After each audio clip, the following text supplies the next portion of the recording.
Pozdravljeni vsi na tej spet virtualni konferenci. Upam, da je to ena izmed zadnjih, da bomo začeli bolj s fizičnimi nazaj konferencami, da bomo imeli bolj osebni stik.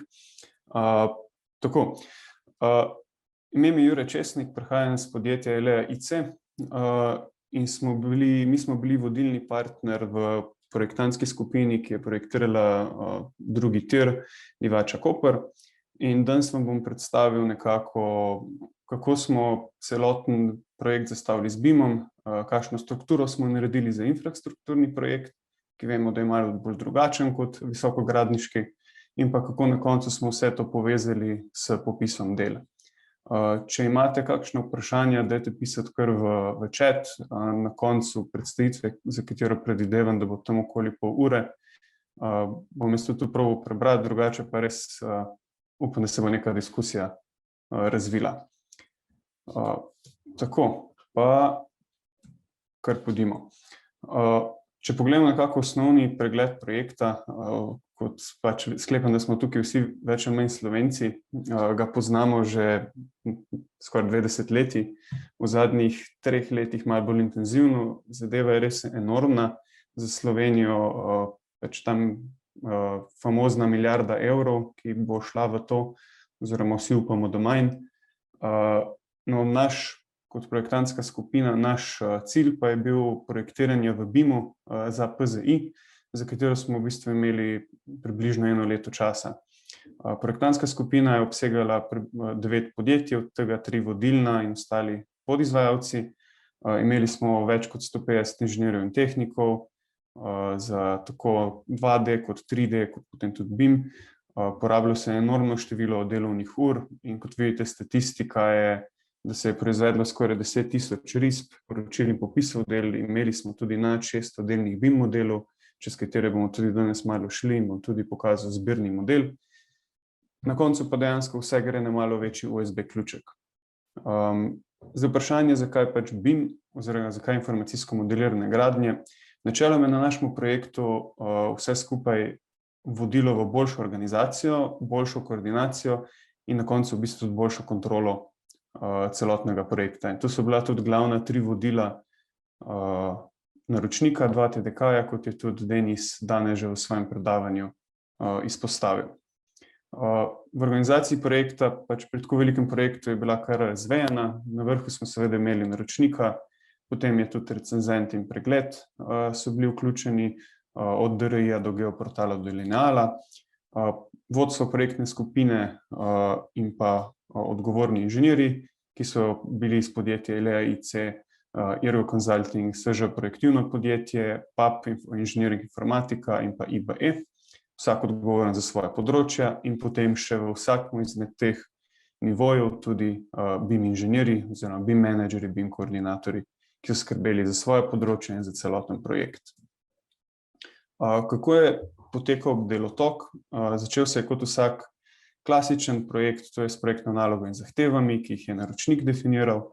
Potem pa kot odgovor na te zahteve se je začel tudi BIM delo, to je, se pravi, projektna skupina smo izdelali BIM izvedbeni plan oziroma BEP in vzpostavili tudi Common Data Environment, to je bil Think Project. Iz tega pa smo potem pričeli s projektiranjem in zahteva 2TDK je tudi bila, da večino risb oziroma kar se da veliko risb izhaja direktno iz BIM-a, kar pomeni, da tukaj nismo imeli velike ločnice med izdelavo BIM modelov in izdelavo risb, ampak smo resnično začeli z osnovnimi risbami, izdelali BIM modele in potem na podlagi teh detaljnih BIM modelov izdelali tudi končne risbe in končne načrte. Na podlagi tega smo potem tudi izdelali popise del in predračune, kar bom tudi malo bolj v detajle kasneje obrazložil. Vse skupaj je šlo v recenzijo načrtov, popisov BIM modelov in potem s komentarji preko platforme nazaj v nadaljnjo obdelavo, dokler zadeve niso bile potrjene. Nato pa se je vse skupaj zaključilo seveda s oddajo celotnega projekta, tako fizično, kot ste videli na prejšnjem videu, in pa digitalno preko platforme. Če nadaljujemo, samo malo, tako. Na začetku smo seveda, kot sem rekel, definirali BIM izvedbeni načrt. V tem se je definiralo projektne cilje, organizacijo projekta, vse procese, do katerega nivoja bomo v bistvu razvili naše BIM modele in vse procese, kako se bo sodelovalo, celotno infrastrukturo, predvsem IT infrastrukturo in pa tudi na koncu seveda, kakšne bojo rezultati uporabe BIM-a. To je bil nek živ dokument, ki je seveda na začetku bil zastavljen strani projektantov, potem je bil dopolnjen tudi strani naročnika, strani BIM recenzenta oziroma BIM nadzornika in tako se je preko projekta tudi razvijal. Povezoval je načeloma, se pravi, ljudi, procese in tehnologijo, na koncu pa pač bi zadeva mogla voditi v te cilje, ki so tudi napisani. To je bila boljša komunikacija, boljša kontrola kakovosti, optimizacija, enotna in usklajena projektna dokumentacija, popisi, o katerih bomo tudi danes govorili in kako so bili povezani z BIM modeli, potem možna transparentna kontrola med gradnjo za vse materialne stroške, oziroma za večino materialnih stroškov in potem tudi efektivna uporaba BIM-a za izdelavo PIT dokumentacije, pa tudi potencialna podpora za upravljanje objektov z BIM-om. Druga začetna zadeva, ki se je izvedla, je bilo vzpostavitev skupnega podatkovnega okolja ali platforme, tudi v angleščini znano kot Common Data Environment. Za zahteve, ki jih je podal naročnik, smo izbrali Think Project, saj se je tudi te zahteve izpolnjeval. Te so bile pa nekako, da je vse skupaj web-based, da je to integrirano, da imajo različne pravice dostopa različni deležniki projekta, da omogoča izmenjavo datotek, modelov, pravil za poimenovanje, filtriranje datotek in še nekaj drugih protokolov. Predvsem pa, kaj je omogočala ta platforma nam, je, da smo upravljali z datotekami na nek efektiven in transparenten način. Delili smo celotno platformo na več odsekov, ampak dva glavna sta bila projektna dokumentacija, tisti klasičen del, in pa BIM modele. V projektni dokumentaciji smo definirali nek svoj naming convention oziroma kako se temu konvencijo poimenovanja, pravila poimenovanja datotek smo za risbe na svoj način definirali in za BIM modele na svoj način definirali. In tako je v bistvu vsak dokument oziroma model v tej platformi imel unikatno ime, kjer je bilo zavedeno, pod kateri načrt spada, kateri del objekta pokriva, verzijo tega, ali je to dvojezičen, slovenski, angleški dokument in tako naprej in tako naprej. Na koncu v bistvu poleg samega izvoza teh datotek in modelov smo lahko izvozili tudi metapodatke, da se je videlo tek spreminjanja datotek in pa tudi končne verzije in njihova imena v samih risbah. Ko smo nekako vzpostavili BEP pa CDE, smo v projektantski skupini tudi se sestali nekajkrat, da smo razdelili celoten projekt, ki je ogromen, na več modelov. Teh je bilo na koncu 614 oziroma s 3 manjšimi dodatki 617. Začeli pa smo seveda z geologijo in geotehniko, ki so temeljili na preiskavah. Teh modelov je bilo v bistvu skoraj za vsak predor ali viadukt posebej tam okoli 13. Potem pa smo seveda imeli za predore tudi skop in podpiranje predorov, kjer smo imeli poenostavljene prikaze, kot je vidno, nato pa zelo natančne in podrobne modele notranje obloge predorov.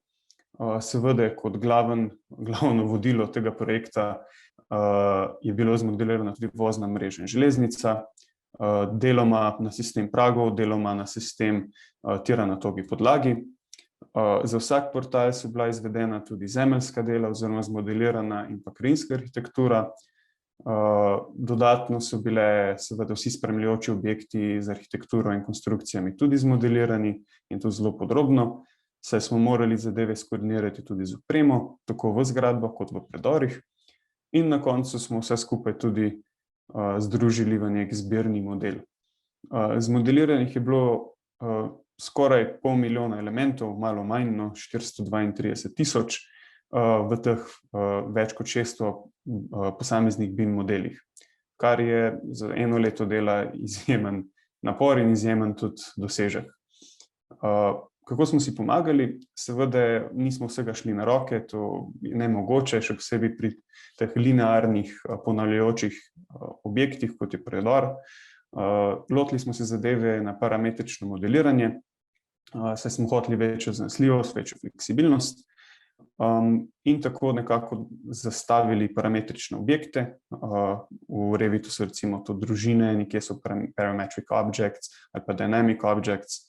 Potem smo določili na podlagi 3D osi tudi neke kontrolne točke in potem s grafičnimi vmesniki za programiranje, primer je tukaj Dynamo za Revit, obstajajo pač tudi recimo Grasshopper za Rhino in tako naprej, smo zgenerirali naš model.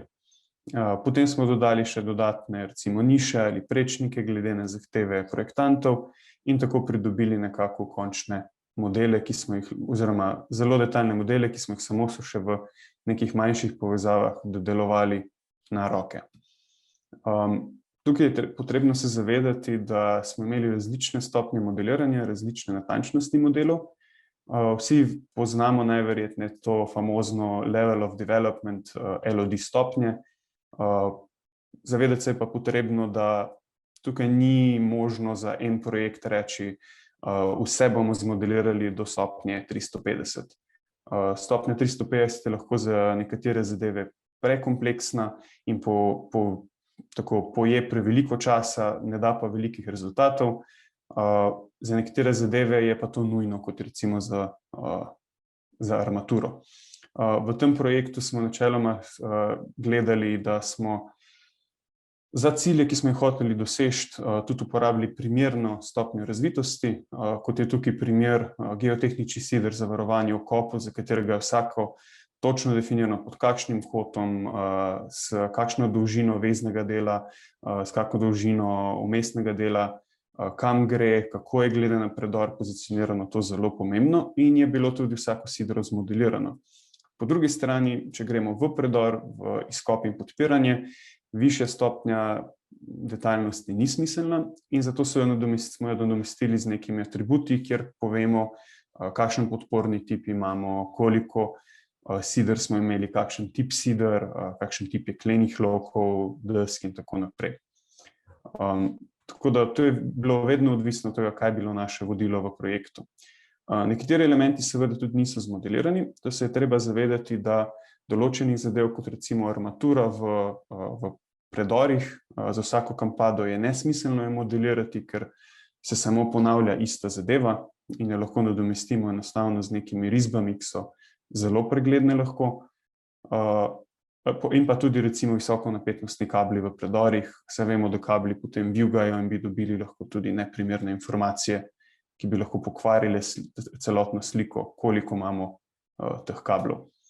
Tako da vedno se je pa treba zavedati, da natančnost modelov je definirana z natančnostjo vhodnih podatkov, ker smo tukaj na projektantski stopnji, na PZI stopnji, so bili to posnetki stanja na terenu in definitivno zadeve bojo odstopali, ko bomo prišli na gradbišče oziroma ko bo kolektor s svojimi partnerji prišel na gradbišče.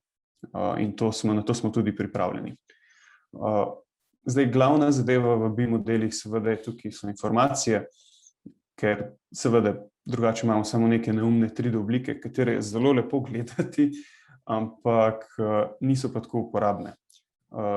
V infrastrukturi BIM v zadnjih letih sicer se je razvijal, ampak ni prišel še do te stopnje, da bi imeli neke standardne tipe elementov, da bi imeli neko vzpostavljeno klasifikacijo, neke standardne atribute in smo zato v bistvu za ta projekt na podlagi prejšnjih projektov, kot so recimo Karavanke, Maribor Šentilj, ki je bil tudi danes že omenjen, in pa drugih manjših projektov v tujini in v Sloveniji, v projektantski skupini tudi dodelali nek svoj projektni standard. Ta projektni standard je bil deljen na klasifikacijske atribute, se pravi, kakšnega tipa elementa je nek BIM gradnik, potem tudi lokacijske atribute, kje se nahaja ta element, in pa opisne atribute. Se pravi, kaj vsebuje, kakšnega materiala je, kakšnega volumna, kakšne površine in tako naprej. Kar se je dalo, smo tudi uporabili spet te skripte za pripis, ker v raznih softverjih od Revita do Allplana do Archicada dobimo že zelo natančne količine, jih je pa potrebno potem tudi smiselno strukturirati in zato so bile uporabljene te skripte. Če pogledamo en primer informacij v BIM modelu, imeli smo tukaj recimo primer humusa, končnega za končni teren, in vidimo točno, da klasifikacija je za humus kot element tip. Vemo tudi nekaj več o sistemu, to je recimo zasip in končna ureditev sistem. Potem vemo tudi, kje se nahaja, vemo, da je portal, in to je portal na predoru T2 v smeri Koper. Potem pa vemo tudi, kakšni so opisni atributi, se pravi, kakšen je volumen tega, kakšna je debelina, kakšna je površina tega humusa. Vse to lahko združimo potem tudi v popise oziroma v clash detection. In ja, omogočajo ti atributi, kot sem rekel, avtomatsko naštimanje pravil za kontrolo ali atributov ali clash detection, in pa tudi dinamične povezave na popise del.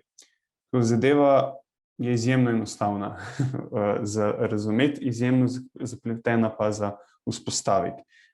Če nimamo nekega, rečemo temu, mednarodnega standarda ali pa državnega standarda, je potem potrebno definirati ali s strani naročnika nek standard za informacijsko izpopolnjenost modelov kot zahtevo. To predvsem bi zadevalo nekatere ponavljajoče naročnike, recimo stanovanjski sklad, DARS in tako naprej, ali pa se razvije neke standarde za informacijsko izpopolnjenost modelov na projektu samem, kot je recimo to za drugi tir. Ko smo imeli vse te modele izpopolnjene, smo vse skupaj izvozili v format IFC, tako da smo v bistvu uporabljali čisto OpenBIM pristop, izdelali nek zbirni model preko delnih zbirnih modelov, se nismo bili čisto prepričani, da bo enostavno en program zmoral tako število modelov, se pravi tistih 15 gigabajtov modelov. Na koncu je to uspelo sicer, ampak s tem smo si tudi omogočili boljšo strukturo, kot bo naprej tudi jasno. Ko smo imeli ta zbirni model, smo vse skupaj naložili tudi na platformo Revisto, ki je bila za komunikacijo. Izdelali smo 40 verzij tega vodilnega zbirnega modela oziroma Master Federated Model. Približno en dan smo rabili za izdelavo z vsemi novimi IFC-ji. Tu so bile tudi nekako skripte v ozadju. Potem, ko smo imeli to v Navisworksu izdelano in prenešeno tudi v Revisto, se je na podlagi modela pregledalo tudi stične točke, kolizije. To so v bistvu koordinatorji na podjetjih delali, pa tudi glavni koordinator. Pregledalo se je tudi, ali imamo pravilne atribute, se pravi te pripise informacij, če je pravilen na podlagi nekih avtomatskih in pa polavtomatskih kontrol. Potem pa seveda je bilo treba napake oziroma neskladja skomunicirati z ostalimi projektanti, z naročnikom, z BIM nadzornikom, in to je potekalo preko te platforme Revisto, kjer je viden, kot je vidno na sliki spodaj levo, celoten model. Na desni strani te slike imamo različne issues ali recimo temu neskladja ali aktivnosti, ki jih je treba še upraviti. Teh je bilo približno 5000 in tukaj v bistvu nam je recimo BIM nadzornik sporočal napake, ki jih je našel. Mi smo pa potem to napako odpravili in sporočili nazaj, da je odpravljena. BIM nadzornik je to preveril in zaprl to neskladje, tako da smo lahko na koncu rekli, da imamo najdena neskladja usklajena. Tako da ta cikel se ni ponovil samo enkrat, ta cikel se je ponovil 2-krat ali 3-krat, 4-krat za neke manjše zadeve in isto je tudi bilo uporabljeno za popise del in povezavo popisov del z BIM modeli. Zdaj, kaj so nam omogočile še poleg te klasične modeliranja, koordinacije, komunikacije, kaj nam je še BIM omogočil? Prvo je bilo, da smo dobili neko vizualno, rečemo temu, feedback za preverbo podpornih tipov predorov, glede na geotehnične odseke, pa glede na geologijo. Potem lahko smo primerjali tudi različne rešitve za optimizacijo projekta. Naprimer, tukaj imamo portala T4 Koper in T5 Divača, kjer sta se portala v bistvu povezala med sabo, da se je na desni strani na predoru T5 zmanjšal predokop in to se je lahko z BIM modelom enostavno zmodeliralo in tudi zelo enostavno predstavili naročniku, ki je lahko hitrejše sprejel odločitev, ali gremo v to ali ne gremo v to. Na koncu seveda so bile, večino risb je bilo na podlagi BIM-a izdelanih, še posebej za gradbeniški del, in dobili smo lahko veliko bolj informativne risbe, tukaj recimo opažni načrt, kjer imamo 3D prikaze, kjer je točno jasno, v kateremu elementu je kaj je govora in kateri element kaj zadeva. Potem lahko za arhitekturo to izjemno pomembno za vizualizacije, dodatni prikazi, tudi animacije. Lahko smo preverili zaporedje gradnje, tukaj je portal T2 Koper, naprimer, z vsemi sidri, faznostjo teh sider, faznostjo portala in končne ureditve. In pa seveda zadeva, ki je najbolj ključna bila, kjer smo tudi največ časa v zadnjih 2 mesecih izdelave projekta porabili, je bil to povezovanja, se pravi BIM z popisom oziroma s projektantsko oceno investicije, projektantskim predračunom. Tako, začelo se vse skupaj seveda s temi 3D modeli, imeli smo že predstavljeno bazo atributov, dodali smo 3D modelom te podatke, da je bilo točno jasno, kakšen element je to, kje se nahaja, kakšne informacije nosi v sebi. Potem je pa to šlo preko formata IFC v programe, kot sta Rebite oziroma Autodesk Navisworks, lahko pa tudi neke svoje, ki so jih razvili projektanti na podlagi nekih odprtokodnih drugih programov. In ko smo to uvozili, smo lahko zastavili neke filtre, ki bom tudi kasneje pokazal, kako je to izgledalo. Se pravi, lahko smo na podlagi teh atributov pofiltrirali, kateri elementi so zajeti v neko popisno postavko, določili, katera količina je tukaj kritična, katero količino hočemo pridobiti, in to povezali z neko popisno postavko.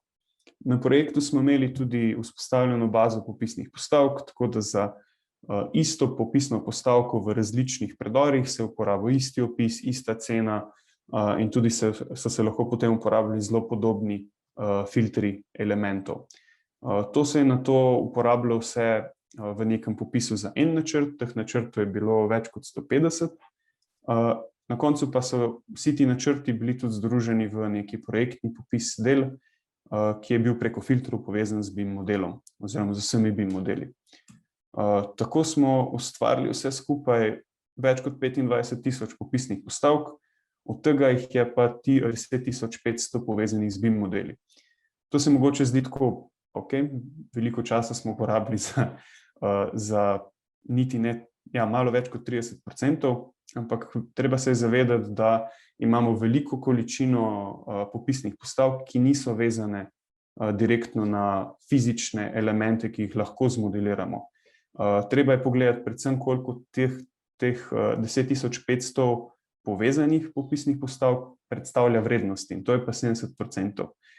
In če lahko 70% projekta nekako nadzorujemo preko modelov in smo bolj sigurni v naše pridobljene količine in potem tudi večjo transparentnost projekta med izvedbo, je potem že to velik bonus za celoten projekt, ker zadeve se bojo potem, zmanjšal se bo risk na samem projektu, izboljšala se bo možnost komunikacije in lahko smo bolj sigurni v naše pridobljene rešitve.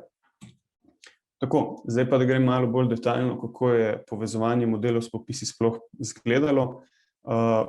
V Alei smo uporabljali program Rebite, ker ga bom tudi tukaj prikazal. To je nekako, kako izgleda uvoz notranje obloge oziroma modela notranje obloge, se mi zdi, za predor T2 preko IFC-ja. No, v tem predoru, ko smo ga uvozili, smo nastavili na desni strani filtre, se pravi, tukaj lahko vidimo, da gre za element tip betonski obok, da se nahajamo v sistemu NOO, to je notranja obloga, da smo v servisni cevi, da smo na predoru T2 in da gledamo beton tip z nekimi C30/37 z nekimi točno določenimi dodatki. To nam sestavi neki object query ali filter in dobimo tudi vizualno povratno informacijo, da smo res izbrali te elemente. Ko imamo te elemente izbrane, zadeve povežemo v neko postavko in gremo v naslednjo stopnjo. v naslednji stopnji definiramo točno, kateri atribut nas zanima. V tem primeru je tu bil atribut volumen. Iz tega smo dobili točno informacijo, kakšne količine so. Tukaj lahko vidimo recimo 4 različne postavke. Vsak ima drugačen tip betona, vse pa zadeva betonske oboke. In preko tega smo lahko zelo hitro dobili količine za en predor, seveda skar veliko dela, ki je bilo narejeno za vzpostavitev tega sistema, predvsem za določanje filtrov. Potem pa, ko smo imeli tu za en predor, se je filtre vzelo, se jih preneslo na drug predor, se spremenilo samo, če grem nazaj, samo nekaj zadev tukaj v samih lokacijskih atributih in že smo imeli v bistvu isto zadevo tudi za predor, ne vem, T5, 6, za predor T7 ali T8 in tako naprej. Tako da v bistvu to je omogočilo zelo takšen parametričen pristop k celotnemu popisu del. Vsak izmed teh popisnih postavk je imela tudi neko svojo kodo ali ID iz baze popisnih postavk. Ta je definirala točno opis same popisne postavke in pa tudi ceno, ki so tukaj iz logičnih razlogov zamegljene. In to vse skupaj je predstavljalo končno ceno, ki se je seštevala po nekem sistemu poglavij. To smo izvozili v Excel, ker je bila tudi to neka zahteva naročnika, potem za razpis. In nekako, če pogledamo nazaj, so prednosti takega dela prvo to, da ko definiramo sistem, pa ni važno, ali je to takšen sistem, ko smo ga mi definirali, ali je to sistem od nekega drugega proizvajalca, ali se to izvede čisto na drug način, na nekem drugem projektu. Dobimo neke enotne popise del, kljub temu, da imamo različne projektante. In vedno lahko vsak popis del obravnavamo na isti način. Kar je tudi omogočalo, je, da več modelov uporabimo za isti popis del in pa predvsem, da lahko en model se zadeva v večjih popisih. Kot sem že rekel, lahko tudi filtre prenašamo, jih malo spreminjamo, da dobimo dokaj hitro nov popis del ven. Dobili smo seveda, kot sem že rekel, enotne oblike popisov. Predvsem pa, kar je to pomenilo, je, da smo imeli filtre in količine zapisane v Excelu in jih lahko nek zunanji udeleženec, v tem primeru BIM nadzornik, tudi neodvisno preveril. In točno to se je tudi zgodilo. Če gremo recimo na en primer, ki smo ga mi za notranjo kontrolo delali, razvili smo software, ki je omogočil iz tega izpisa naših filtrov, tudi generiranje nekih kontrol. Kontrole smo delali v tem primeru v Navisworksu, prenesel se je direktno filter noter, v Navisworksu smo še nekaj malega dodali za pridobitev točnih količin in tako smo lahko primerjali izbor elementov in pa nabor količin, se pravi suma sumarum, koliko količine imamo v teh elementih za volumen ali za površino in smo lahko med dvemi različnimi programi primerjali, če je to res pravilno. Ko nam je BIM nadzornik potrdil, da so vse količine na njihovi strani res identične s količinami na naši strani, smo lahko vedeli, da je bila kontrola uspešna, da je celoten proces v bistvu neodvisen od nekega softvera in da v bistvu deluje z zelo majhnimi prilagoditvami od enostavnih objektov, ki smo jih imeli recimo za neke enostavne izkope, pa do zelo kompleksnih elementov oziroma objektov, kot je ventilacijska postaja z enormnimi količinami napeljav, pa tudi recimo predor, kot ga vidimo tukaj. Tako da, če pogledamo nekako zaključke, potem pa gremo v diskusijo, kaj smo na tem projektu lahko naredili. S pomočjo BIM-a smo res izboljšali komunikacijo, ker je bila komunikacija veliko bolj odprta, pa to ne pomeni samo med projektanti, ampak tudi z samim naročnikom, z recenzenti, z BIM nadzornikom in zdaj v teku je tudi že komunikacija med vsemi temi udeleženci s izvajalcem na samem gradbišču. Potem izboljšali smo kontrolo kakovosti že med samo projektivo in to upamo, da se bo preneslo tudi na gradbišče samo. Lahko smo optimizirali projektantske rešitve, oziroma ne, da smo jih z BIM-om samim res ultimativno optimizirali, ampak lahko smo primerjali med sabo rešitve in izbrali tisto, ki se nam je inženirsko zdela boljša, in s tem izboljšali projekt. Na koncu seveda je to celotna ta standardizacija pogojevala tudi enotno in usklajeno projektno dokumentacijo in pa točne popise del povezani z BIM modelom za tistih 70% ocenjene vrednosti. Recimo zdaj je pa tudi takšen zaključek, ki je trenutno v teku, da lahko s takim BIM projektom oziroma z BIM pristopom na projektu izjemno prikažemo celoten projekt širši javnosti, ki ne pozna detajlov projekta, ki jim branje risb ni tako domače in lahko preko BIM modelov dosti bolj približamo vse zadeve. Tako da v prihodnosti upamo, da bo zadeva omogočila transparentno kontrolo, efektivno izdelavo PID dokumentacije, ki se bo delala samo nadgrajevala na istih BIM modelih, in pa potem tudi potencialno podporo za upravljalca objektov. Tako da, če ste karkoli odnesli od tega predavanja oziroma tega predstavitve, je, da informacijsko modeliranje gradnje je pogojeno s tem, da si bolj organiziramo zadeve, da jih potem tudi koordiniramo med sabo in da lahko zaradi te organizacije in koordinacije tudi vzpostavimo neko vrsto kontrole oziroma več vrst kontrole na samem projektu. To je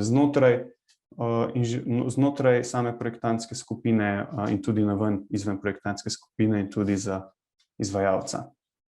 Tako da hvala vam za pozornost. Zdaj pa preden še gremo na diskusijo, jaz predlagam, da na hitro samo pokažem še, kako ta 3D model sploh izgleda, pa pogledamo malo teh informacij v BIM-u. Pa zdaj bom najverjetneje, povejte mi, ste največ share screen, ne? Ja, tako je. Ok, bi mogel zdaj. Tako. Vidite model? Zdaj se postavlja. Ok, nekaj belo, zdaj je modro, ok. To je nekako celoten model terena, ki ima vključene tudi celotno progo. Teren je trenutno vklopljen samo zato, da si lahko predstavljate, kako hribovito je vse skupaj. Vemo, da imamo tukaj pač črnokalski nariv, se pravi ta črni kao prelom, ki ga vidimo tudi z viadukta. In če skrijemo teren, tako, vidimo, da oddaleč vse skupaj izgleda zelo majhno. Če se pa začnemo približevati, bom tukaj kar šel na predor T2 v koprski strani, to je direktno pod črnim kalom, lahko približamo v neke detajle in pogledamo, recimo, poglejmo to ploščo. Tako, za to ploščo imamo točno znano, se pravi, če gremo pod zavihek 2TDK klasifikacija, točno vemo, da se nahaja v sistemu konstrukcij, da je to element tip betonska plošča, da se nahaja tudi na platoju. Potem na katerem platoju vemo v lokaciji, da se nahaja na T2 Koper, da je to glavna cev, portal glavne cevi, in pa če gremo v informacije, v atribute, vidimo, da kakšen beton ima, da je to navadna armatura in da se to izvede s takim volumnom betona, s tako debelino betona in v kateri fazi. Če kliknemo recimo nek drug element, lahko isto vidimo, da je to sistem zgornjega ustroja železnice, da je to, se pravi, naspet na kakšni stacionaži je, in pa tudi atribute vemo, kakšna je dolžina, kakšna je debelina in da je material beton. To lahko potem enostavno tudi naredimo na vsakmu podpornemu tipu. Če pogledamo zdaj recimo en prečnik, pa bom jaz to malo skril. Tukaj vidimo tudi, koliko teh modelov je samo za tunel 2. In če pogledamo recimo neki podporni tip oziroma neki skopni korak, vidimo vse možne, kakšna sidra so bila, kakšni tipi sider so uporabljeni oziroma predvideni tukaj, kakšna je količina, se pravi, to so 3 taka sidra, koliko bomo imeli brizganega betona za en tip na čelu, kakšne bomo imeli sulice, koliko bo teh sulic in tako naprej. Če potem skrijemo še, pa še notranjo oblogo glavne cevi skrijemo, vidimo, da v bistvu imamo znotraj modelov zmodelirano tudi opremo. Lahko pogledamo, kako se odvodnja veže naprej, kakšne so navezave odvodnje na recimo druge sisteme, kot je tukaj elektropolice, pa za napajanje, za požarno vodo, in pa tudi, če gremo še naprej skozi ta predor oziroma ta prečnik, če se malo samo počakamo, se opravičujem, tako, pa bomo na Surface, tako, pa da to ga malo premaknemo. Lahko vidimo, da potujemo v bistvu lahko čez celoten prečnik, režemo zadeve, pogledamo, kako je zunanja obloga z notranjo oblogo, kako so izpeljane inštalacije. Tukaj je recimo za prisilno prezračevanje, za navadno ventilacijo, za napajanje in hlajenje, potem od spodaj imamo tudi razne sisteme, kako grejo skozi preboje in tako naprej. In to nekako smo vse usklajevali preko BIM-a, potem pa pač izdelali tudi končne risbe. Tako da z nekim takim modelom lahko si izvajalec, če ima to željo, izjemno veliko pomaga, kar je tudi bil eden izmed ciljev naročnika v njihovi projektni nalogi. Lahko pa tudi, pač, kot zdaj vidimo, neka splošna javnost si veliko lažje predstavlja, kako celoten projekt dejansko izgleda in ta scale celotnega projekta nekako pridobi. Tako da z moje strani je to. Če pa imate zdaj kakšno vprašanja, pa bom več kot vesel jih odgovoril.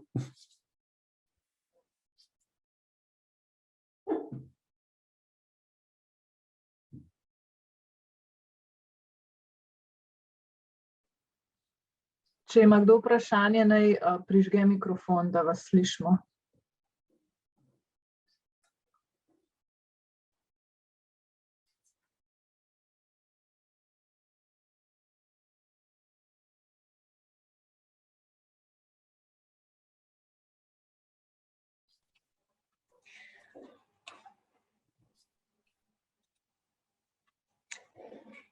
Pozdravljeni, Ksenija Marc tukaj, se slišimo? Ksenija, se slišimo, ja.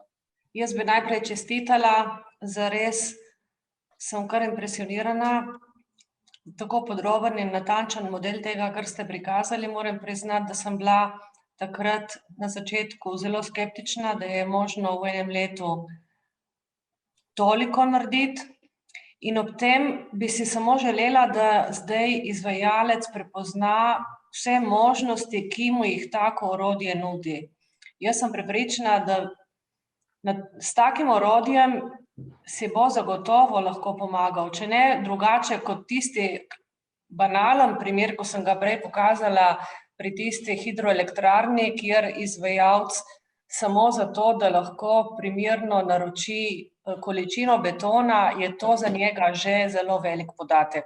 Kaj šele tukaj, ko se toliko različnih izvajalcev bo prepletalo na istem mestu in koliko bo to pomenilo. Tako da tukaj je res prilika, zdaj, ko je naročnik zagotovil model, da izvajalec prepozna prednosti, ki jih lahko za svoje dobro tukaj izkoristi. To sem hotela samo dodati. Se strinjam, definitivno, ja. Če grem samo po vrsti, da pokomentiram. Mi na začetku smo bili tudi šokirani, koliko nam je uspelo dejansko v enem letu ustvariti, pa na kakšnem nivoju. Sicer so potem kot pri vsakem projektu še bili majhni naknadni popravki, ampak to je v bistvu tisti polish na koncu. Ampak ja, z nekimi parametričnim razvojem tega BIM-a, ki se je v bistvu razvil v zadnjih 10 letih, pri nas se je recimo začel z karavankami, kot na DRI-ju tudi dobro veste, smo pač razvili slovenski projektanti zadeve do take mere, da je linijske objekte, kot so predori, ki so izjemno kompleksni sicer, lahko zelo hitro zgeneriramo. Iz te podlage tudi dobimo lahko risbe, kar v bistvu omogoča nam kot slovenskemu gradbeniškemu sektorju izjemno konkurenčnost na tujih trgih, kar se tudi v bistvu že pozna. Po drugi strani pa za izvajalce, mi, kar smo dobili povratnih informacij od kolektorja, ki je takoj v bistvu zagrabil te modele in jih probal uporabiti pri njihovem delu, so bili zelo, zelo veseli, da je zadeva izjemno strukturirana in to izpostavili kot izjemen bonus in pa izpostavili tudi, da če bojo zmogli povezati nekako risbe z modeli, da bo tu zelo velik benefit za celoten projekt in tudi pač za njih, da si bojo sploh predstavljali, kaj vse jih čaka. No? Tako, pa da lahko zadeve, kot Ksenija ste rekli, da si jih strukturirajo lažje in da si v bistvu bolj predstavljajo to zaporedje gradnje, ki je predvideno na risbah, ki ga včasih na risbah res malo težje prepoznati. Hvala za ta komentar še. Računam, da bo izvajalec, če se bo na tem projektu izučil, imel veliko prednost potem tudi za naprej. To je ena možnost res več kot pilotnih projektov. Tako da, če ne gre z vrha navzdol uvedba tega BIM-a v državi, ne gre pa po tej poti. Tako, se strinjam. Gospod Gregor, dvignili ste roko.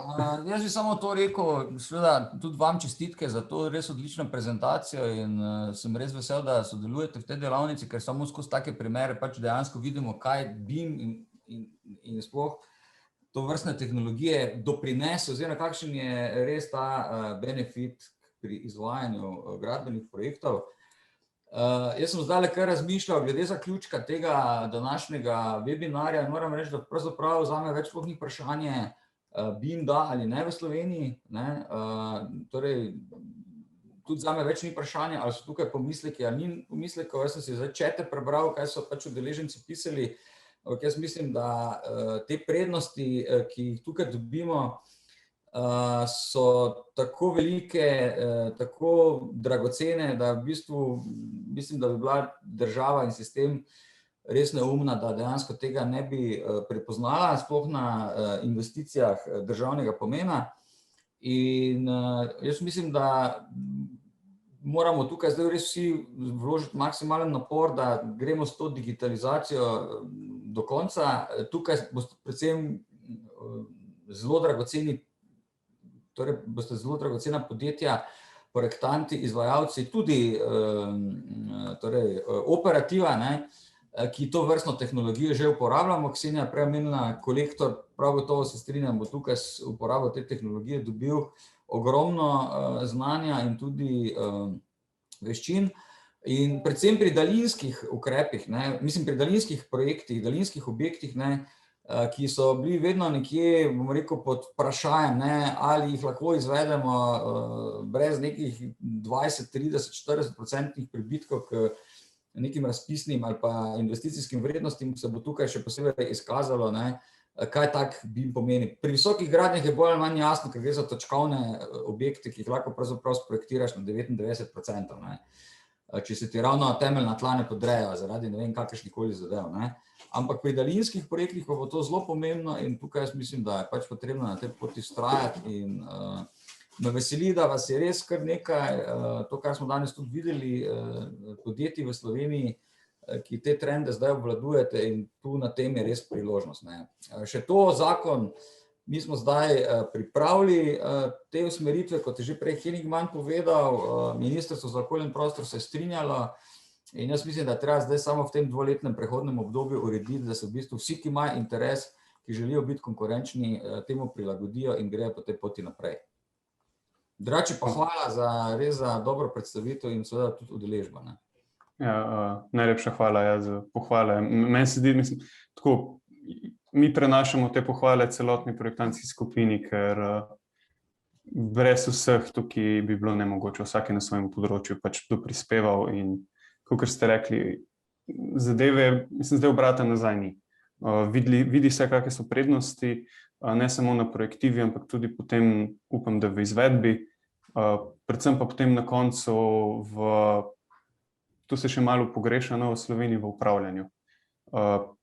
To v bistvu jaz vidim še kot največji benefit, ker to bo pa res dolgoročno. In če ugotovimo, kako zmanjšati z uporabo teh digitalnih tehnologij pri upravljanju stroške za 1%, smo že zdavnaj pokrili vsa vlaganja iz cele države v pilotne projekte BIM-a, pilotne projekte digitalizacije platforme in tako naprej.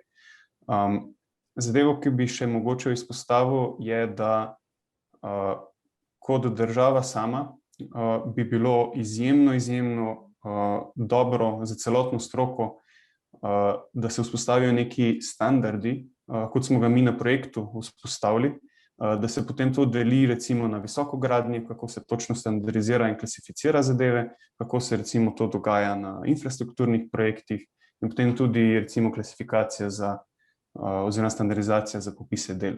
To neki projekti so že v teku in to bi bil res benefit, tisti največji za celotno državo.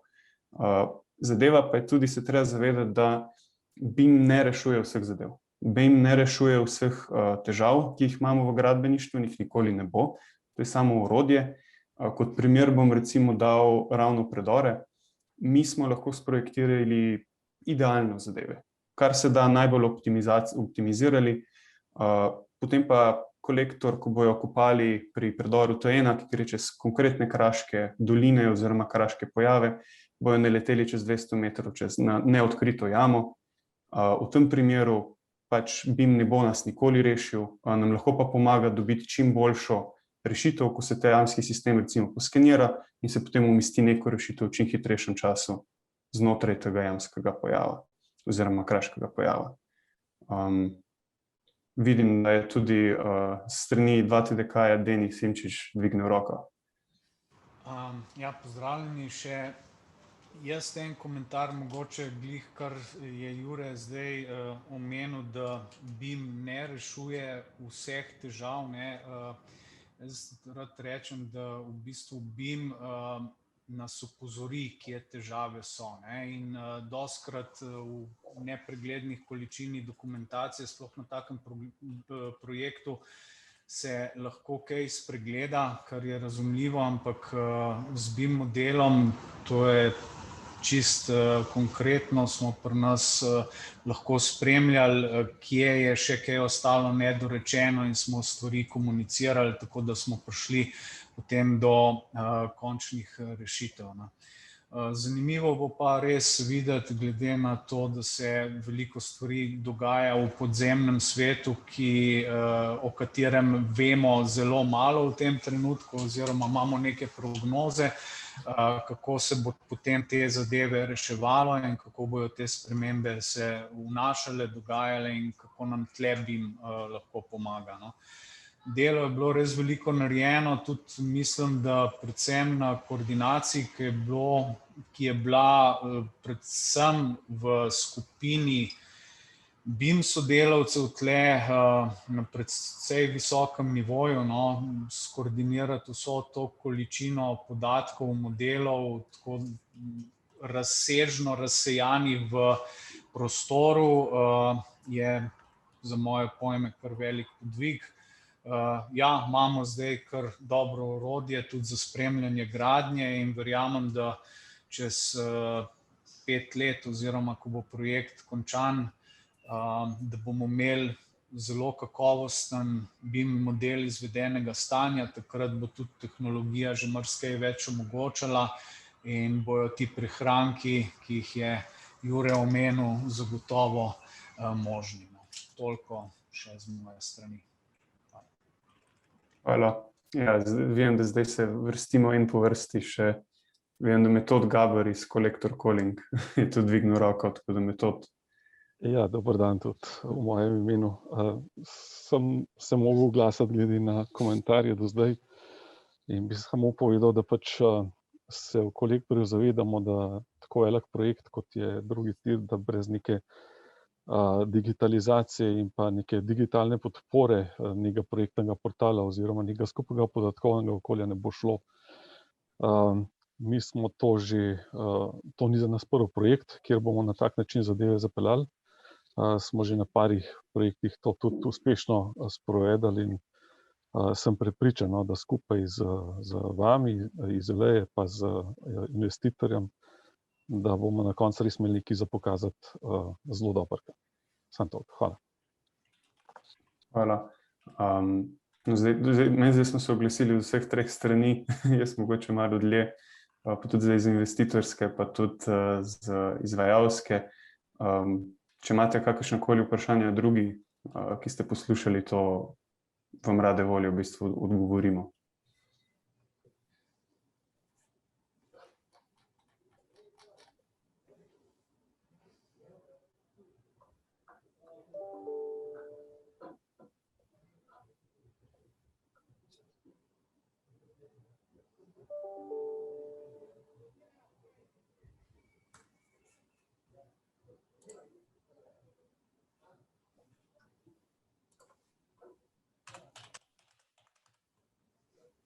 Okay. Če res ni vprašanj, jaz pol bom sicer predal besedo gospodu Ficku, ki ga vidim tudi na ekranu, da ima vklopljeno kamero, ampak res bi se zahvalil, no, da smo lahko predstavili ta projekt, res bi se zahvalil v bistvu za zelo, zelo korektno sodelovanje investitorja, celotne projektantske skupine in potem tudi revidentov. In pa zelo pozivam res ta napreden pristop, ki ga v bistvu Korektor uporablja, da nadaljuje to BIM pot naprej na celoten projekt in da imamo nekako kot država izjemno dober primer, kaj naša podjetja so sposobna. Tako da res hvala vsem. Pa mogoče se vidimo pa čez leto in pol, ko bomo lahko kaj več povedali, kako se zadeve izvajajo na gradbišču. Hvala vam še enkrat, da ste se udeležili.